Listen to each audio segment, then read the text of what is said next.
Ajo që zgjedh është ajo që do ta marrësh, por nuk do ta arrish vetëm pse e dëshiron.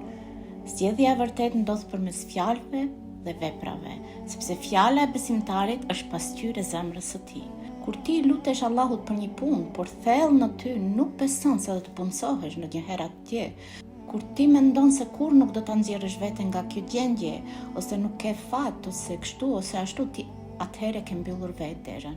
Edhe sikur ajo punë të ishte krijuar vetëm për ty në të gjithë botën, sërish nuk do ta merrje. E di pse? Sepse ke thënë vetë që nuk mund ta marrësh, ke dyshuar, e ke penguar vetveten me gojën tënde, me mendjen tënde para se të pengonte dikush tjetër. Edhe sikur Allahu të kishte shkruar një mundësi të veçantë për ty, vetë mosbesimi yt dhe fjalët dhe mendimet e tua negative mund ta largojnë atë begati. Gjuha është amanet, nëpërmjet sa njeriu hyn në xhenet ose në xhenem, varet prej teje. Profeti Muhammed paqja qoftë mbi të ka thënë, vërtet njeriu mund të flasë një fjalë që nuk i kushton rëndësi, por ajo e çon në zjarr më shumë se sa lindja dhe perëndimi. Pra ti je sot ajo që ke thënë dje. Jeta jote sot është pasojë e fjalëve dhe mendimeve që ke folur më parë.